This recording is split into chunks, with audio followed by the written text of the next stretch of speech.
ऐसा important type है जो एग्जाम में, मतलब मैंने सारे एग्जाम देख लिए, हर एग्जाम में एक एक दो दो सवाल आ ही रहे हैं। ऐसा नहीं बहुत भर भर के आ रहा है, लेकिन हर एग्जाम में आ रहा है।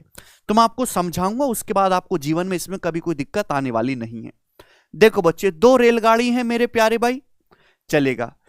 चलो भाई, इसमें सचिन बैठा है और पीछे पीछे सीमा हैदर है भाई, पीछे पीछे, ठीक है भाई। तो ये दोनों सेम डायरेक्शन में भाग रहे हैं। सचिन S2 की स्पीड से, सीमा उसके पीछे S1 की स्पीड से। सीमा की ट्रेन फास्ट है, S1 ज्यादा S2 से। तो आप मुझे बताओ कि इसकी लंबाई भी, इस ट्रेन की लंबाई L1 है, इस ट्रेन की लंबाई L2 है। सेम डायरेक्शन में दोनों ट्रेन चल रही हैं, ठीक है भाई, ऐसे। तो दोनों ट्रेन एक दूसरे को क्रॉस करने में, एक दूसरे को पार करने में कितना टाइम लेंगी? टाइम बराबर होगा डिस्टेंस बटे रिलेटिव स्पीड। देखिए, दोनों ट्रेन को एक दूसरे को क्रॉस करने में कितनी दूरी तय करनी पड़ेगी? दोनों ट्रेन की लंबाइयों का सम, L1 प्लस L2।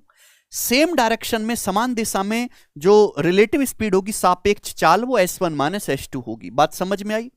अच्छा, अगर अपोजिट डायरेक्शन में हो मेरे प्यारे भाई, ठीक है ना, आजकल बड़ा एक और केस फेमस है भाई, अंजू और नसरुल्लाह का, ठीक है।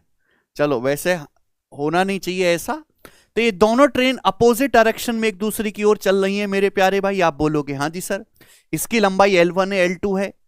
अब ये S1 की स्पीड से, S2 की स्पीड से। तो मैं आपसे पूछना चाहता हूं कि दोनों ट्रेन विपरीत दिशाओं में एक दूसरे की ओर चल रही हैं S1 S2 स्पीड से, उनकी लंबाई या L1 L2 एक दूसरे को पार करने में कितना टाइम लगेगा? तो टाइम बराबर डिस्टेंस बटे रिलेटिव स्पीड। डिस्टेंस वही रहेगी L1 plus L2, relative speed जो होगी अपोजिट डायरेक्शन में वो S1 प्लस S2 हो जाएगी। बात समझ में आई? तो यहां पे ना एक बात गौर करने वाली है, चाहे दो ट्रेन एक दूसरे को सेम डायरेक्शन में क्रॉस करें, चाहे वो अपोजिट डायरेक्शन में एक दूसरे को पार करें, डिस्टेंस फिक्स है। दोनों ट्रेन को एक दूसरे को पार करने में दोनों की लंबाइयों के सम को क्रॉस करना पड़ेगा। डिस्टेंस दोनों केस में फिक्स है, इसी पे सवाल बनता है। चलेगा। एक कंसेप्ट मैं आपसे और पूछता हूं कि यदि डिस्टेंस फिक्स है तो स्पीड और टाइम का रेशियो रिवर्स होता है। ये बात आप जानते हैं। अगर डिस्टेंस कांस्टेंट है तो जो स्पीड का रेशियो होगा वो टाइम के रेशियो का उल्टा होगा। देखो बच्चों, ये रेशियो का नियम है, कंपेंडो डिविडेंडो में हम पढ़ा चुके हैं कि यदि x प्लस वाई बटे एक्स माइनस वाई ए बटे बी दिया हुआ है, तो अगर हम यहां से x से y का रेशियो निकालने लगे, x से y का, तो a plus B upon A minus B हो जाएगा। ये बात समझ में आ रही है? आप बोलोगे हाँ जी सर आ रही है। तो ये कंसेप्ट था। सवाल तो अब आएगा। अब जैसे मैंने आपको एक कंसेप्ट बताए, ये सीडीएस 2018 का सवाल है। इस कंसेप्ट में आपने पढ़ लिए, सवाल को खुद से करने की कोशिश करो जरा आप लोग। बोला है एक पैसेंजर ट्रेन है और एक गुड्स ट्रेन है, वो सेम डायरेक्शन में चल रही हैं पैरेलल ट्रैक्स पर, ठीक है। एक पैसेंजर ट्रेन है और एक मालगाड़ी है, सेम दिशा में चल रही हैं, अलग अलग पटरियों पे, पैरेलल पटरी। एक पटरी पे नहीं चलेंगी, एक पटरी पे चलेंगी तो टक्कर मार देगी।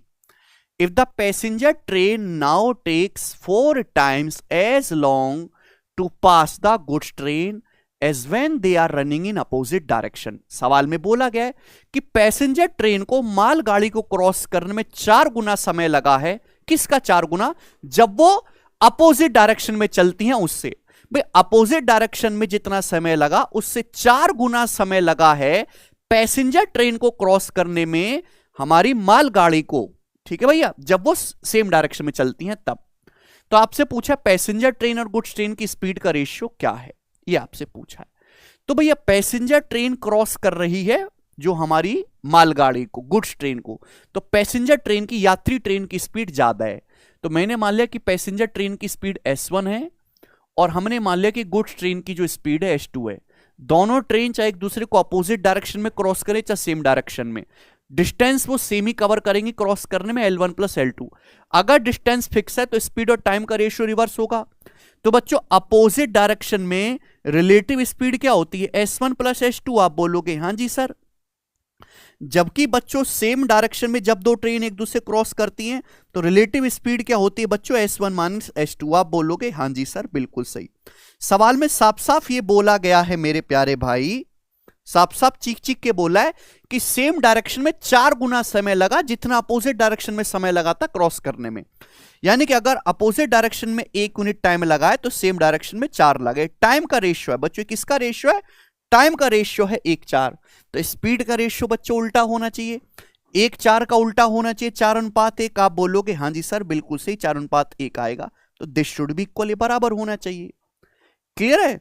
तो बच्चों अगर मैं यहां से S1 से S2 की वैल्यू पूछूंगा तो मैंने अभी आपको पढ़ाया बच्चों, अभी कंपाउंड डिविडेंड को S1 से S2 का वैल्यू क्या आ जाएगा, 4 + 1 अपॉन 4 - 1, ये आ गया मेरे दोस्तों। तो कितना आ गया, 5/3, 5/3 सवाल का आंसर है मेरे प्यारे भाई।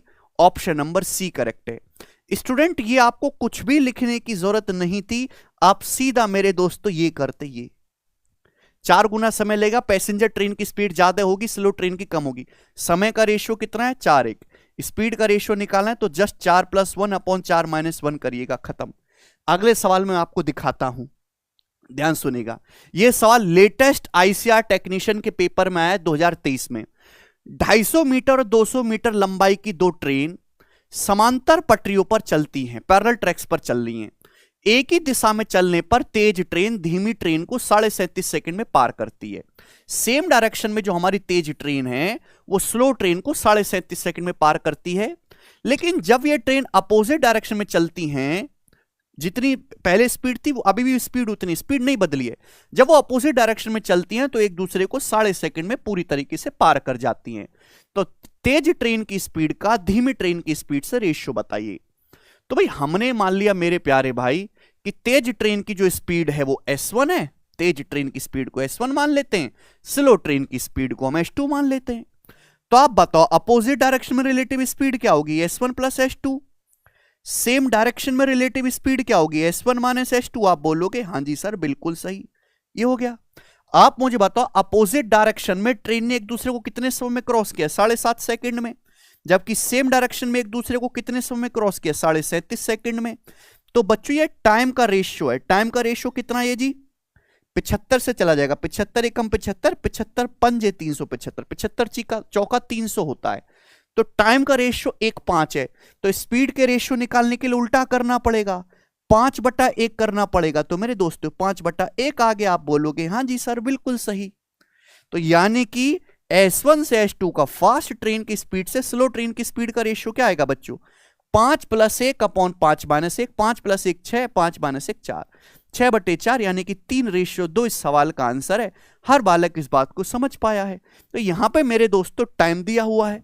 एक सवाल और करेंगे मेरे प्यारे स्टूडेंट, ये सीजीएल 2019 के प्री के पेपर में आया। अब एक्चुअल आपको जो पेपर में जो करना है वो मैं आपको सिखाऊंगा। देखिए यहां पे ट्रेन की लंबाई भी आपको दी है केवल कंफ्यूज करने के लिए मेरे दोस्तों, इसकी कोई जरूरत है ही नहीं। सवाल में रेशियो पूछा, रेशियो से ही हो जाएगा। यहां पे देखिएगा एक्चुअल में जितना लिखूंगा आपको उतना ही करना है एग्जाम में। दो रेलगाड़ी में से एक की लंबाई दूसरी रेलगाड़ी से 170 मीटर ज्यादा है। अपोजिट डायरेक्शन में एक दूसरे को 16 सेकंड में पार करती हैं और सेम डायरेक्शन में एक दूसरे को 36 सेकंड में पार कर जाती हैं। धीमी ट्रेन की स्पीड 35 है तो तेज ट्रेन की स्पीड क्या होगी, डिस्टेंस कांस्टेंट है, चाहे सेम डायरेक्शन में क्रॉस करें चाहे अपोजिट डायरेक्शन में क्रॉस करें। टाइम क्या है भाई 36 सेकंड, और मेरे दोस्तों ये कितना लगा है अपोजिट डायरेक्शन में 16 सेकंड। तो टाइम का रेशियो है मेरे दोस्तों ये 4 से जाएगा 9:4। तो स्पीड का रेशियो होना चाहिए 9 + 4 13, स्पीड का रेशियो 9 + 4 13 अपॉन 9 - 4 5। ये फास्ट ट्रेन और स्लो ट्रेन की स्पीड का रेशियो आ गया।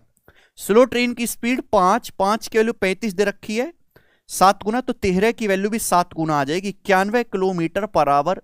ये आ गया मेरे प्यार भी फास्ट ट्रेन की स्पीड, और मात्र आपको 1.5 सेकंड लगेगा सवाल करने में। बताओ मजा आया, 9 + 4 अपॉन 9 - 4 डायरेक्ट स्पीड का रेशियो आ गया।